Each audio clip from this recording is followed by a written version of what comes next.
Kedua, prinsip-prinsip pembelajaran berbasis proyek.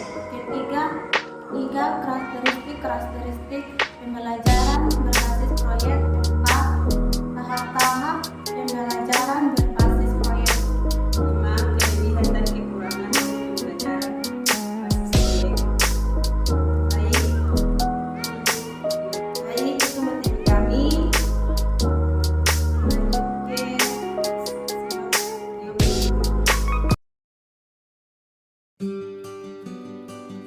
Pembelajaran proyek. Yang pertama, pengertian pembelajaran berbasis proyek. Pembelajaran berbasis proyek adalah suatu model pembelajaran yang melibatkan proyek dalam proses pembelajaran. Proyek yang dikerjakan oleh siswa dapat berupa proyek perseorangan atau kelompok yang dilaksanakan dalam jangka waktu tertentu secara kolaboratif, menghasilkan sebuah produk yang hasilnya kemudian akan ditampilkan atau dipresentasikan. Project-based learning is curriculum-based and standard-based. Model pembelajaran berbasis proyek merupakan model pembelajaran yang menghendaki adanya standar isi dalam kurikulumnya. Itu melalui pembelajaran berbasis proyek, proses inquiry dimulai dengan dimunculkan pertanyaan penuntun Aquidin question dan membimbing peserta didik dan sebuah proyek kolaboratif yang mengintegrasikan berbagai subjek materi dalam kurikulum. Yang kedua, prinsip-prinsip pembelajaran berbasis proyek. Sebagai sebuah model pembelajaran menurut Thomas tahun 2000 dalam Wena tahun 2009 halaman 145, pembelajaran berbasis proyek memiliki berbagai prinsip utama, yaitu 1. Prinsip sentralistis, yang kedua prinsip pernyataan pendorong penuntut, yang ketiga prinsip investigasi konstruktif, yang keempat prinsip otonomi, yang kelima prinsip realistis.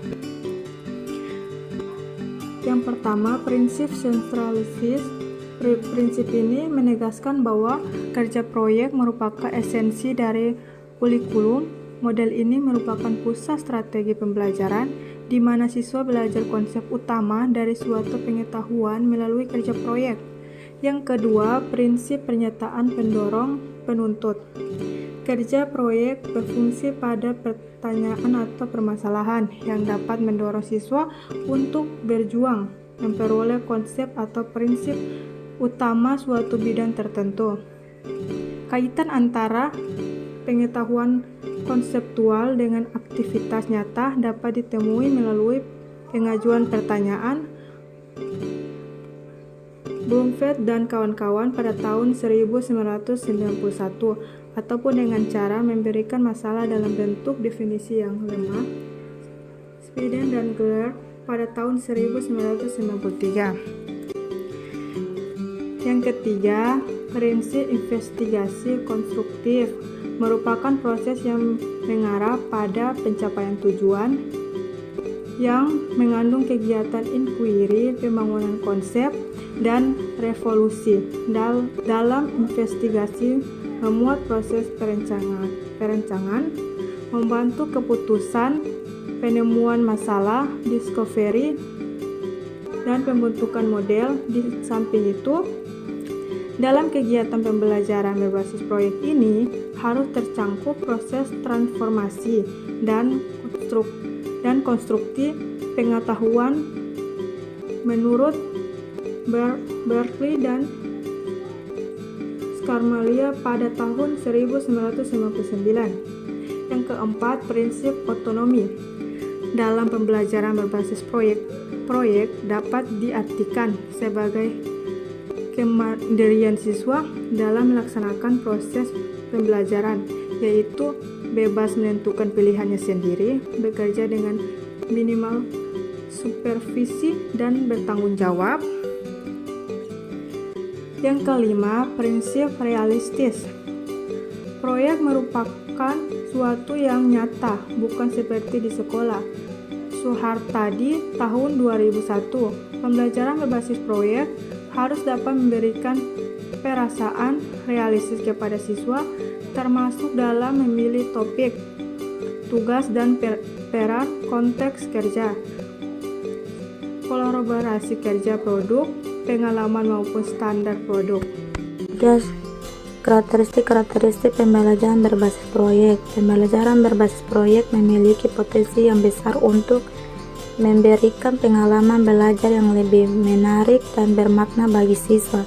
Gates 1998, sedangkan menurut Beck Institute for Education 1999 dalam Med tahun 2000 halaman 145. Belajar berbasis proyek memiliki karakteristik yaitu 1. Siswa membuat keputusan dan membuat kerangka kerja. 2. Terdapat masalah yang memecahnya tidak ditentukan sebelumnya. 3. Siswa merancang prosesnya untuk mencapai hasil. 4. Siswa bertanggung jawab untuk mendapatkan dan mengolah informasi yang dikumpulkan. 5. Siswa melakukan evaluasi secara kontinu. 6. Siswa secara teratur melihat kembali apa yang mereka kerjakan. 7. Hasil akhir berupa produk dan dievaluasi kualitasnya. 8. Kelas memiliki atmosfer yang memberikan toleransi kesalahan dan perubahan. 4. Tahapan-tahapan pembelajaran berbasis proyek. Tahapan perencanaan, tahapan pelaksanaan, tahapan evaluasi atau penilaian. Kelebihan dan kekurangan model pembelajaran berbasis proyek. Kelebihan Maurus, Bielefeld, dan Underwood 1997 meneliti sejumlah artikel tentang proyek di kelas yang dapat dipertimbangkan sebagai bahan testimonial terhadap guru, terutama bagaimana guru menggunakan proyek dan persepsi mereka tentang bagaimana keberhasilannya. Kelebihan dari pembelajaran berbasis proyek adalah sebagai berikut. 1. Meningkatkan motivasi. 2. Meningkatkan kemampuan pemecahan masalah. 3. Meningkatkan kolaborasi. 4. Meningkatkan keterampilan pengelola sumber. Pun kelemahan dari pembelajaran berbasis proyek ini antara lain kebanyakan permasalahan dunia nyata yang tidak terpisahkan dengan masalah kedisiplinan. Untuk itu disarankan mengajarkan dengan cara melatih dan memfasilitasi peserta didik dalam menghadapi masalah. Memerlukan banyak waktu yang harus diselesaikan untuk menyelesaikan masalah. Membutuhkan biaya yang cukup banyak. Banyak instruktur yang merasa nyaman dengan kelas tradisional di mana instruktur memegang peran untuk di kelas. Banyaknya peralatan yang harus diselesaikan.